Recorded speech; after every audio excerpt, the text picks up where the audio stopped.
आप सभी को प्रेमपूर्ण प्रणाम।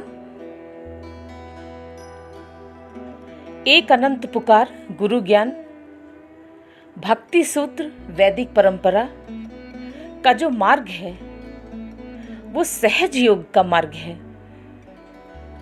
हम सहज योग के माध्यम से इस मार्ग पर चलकर परमात्मा को पा सकते हैं, परमात्मा का ध्यान कर सकते हैं। संसार में सारा काम करते हुए,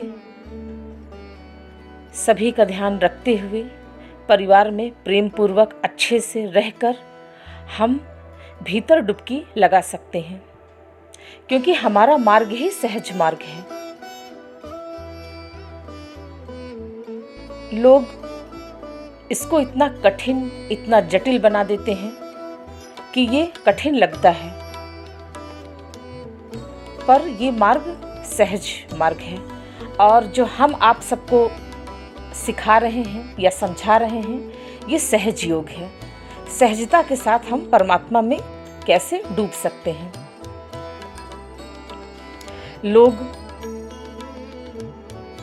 इतनी मेहनत कर रहे हैं, आत्महिंसा कर रहे हैं, शरीर को तड़पा रहे हैं, अपने को परेशान कर रहे हैं, हठ योगी बने हुए हैं कि हम हठ से ही परमात्मा को पाएंगे।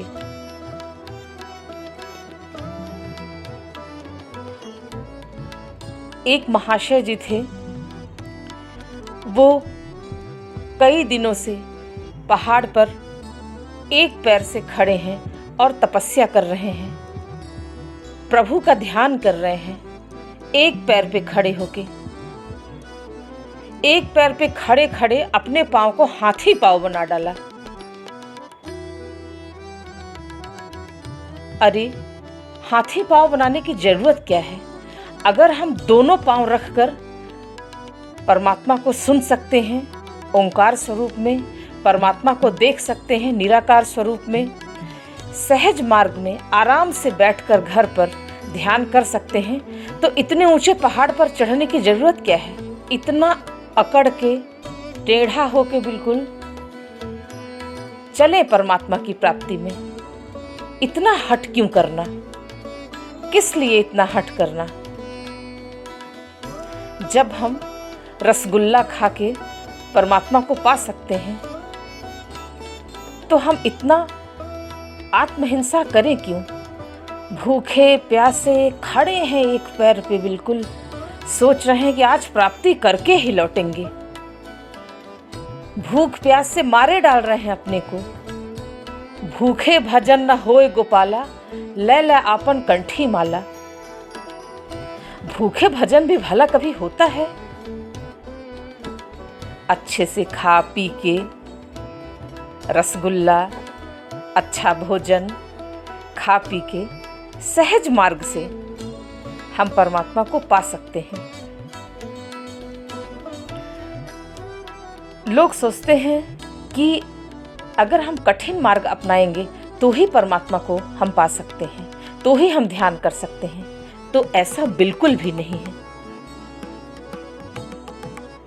जब हम अपने रूम में आराम से बैठ के, अपने कमरे में, अपने घर में सब कुछ करते हुए, अगर हम 1 घंटे अपने लिए समय निकाल के प्रभु का सुमिरन कर पा रहे हैं, ध्यान में डुबकी लगा पा रहे हैं, तो कठिन मार्ग चुनने की जरूरत क्या है?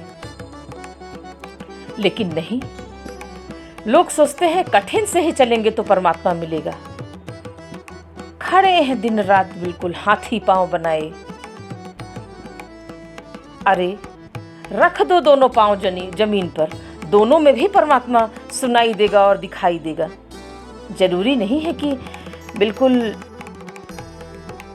इतने तुम हठ योगी बनो। इसलिए हम सहज रास्ते पे चल के, सहज मार्ग पे चल के प्रभु की प्राप्ति कर सकते हैं, ध्यान में डुबकी लगा सकते हैं। हमारा जो मार्ग है ये सहज योग का मार्ग है। हम प्रेम कर लें, स्वयं से प्रेम कर लें, अपने परिवार से प्रेम कर लें, अपने मित्रों से प्रेम कर लें, तो भी हम परमात्मा में डुबकी लगा सकते हैं। जरूरी नहीं है कि हम सब कुछ छोड़ के पहाड़ के ऊपर चढ़ जाएं और दिखा रहे हैं कि बिल्कुल खड़े हैं हम तपस्या में लीन। यहाँ प्राण छूटा जा रहा है, मरे जा रहे हैं बिल्कुल कि अरे तपस्या कब पूरी हो। तुम्हारा मन तो वहीं लगा है कि प्राण न चला जाए एक पैर पे खड़े खड़े। ठड़ेसरी महाराज, उनका नाम ही पड़ गया ठड़ेसरी महाराज। इतना खड़े हैं वो, बैठना ही भूल गए कि साधना तपस्या बैठ के की जाती है। लेकिन नहीं, हठ ही पूजा है, इसलिए हठ योगी बनने की कोई आवश्यकता नहीं है। खूब प्रेमपूर्ण होकर, खूब प्रेम भाव से, खूब संवेदनशील होकर सभी लोग अपने घर में ध्यान करें, ध्यान में डुबकी लगाएं, उस परम ऊर्जा को प्राप्त करें, एक अपूर्व ऊर्जा से भरें और किसी भी तरह से अपने शरीर को, अपने मन को टॉर्चर न करें, परेशान न करें। आराम से यात्रा का आनंद लें। ये तो अनंत की यात्रा है जहाँ चलते ही जाना है।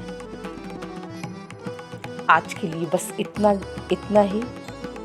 आप सभी को प्रेमपूर्ण प्रणाम।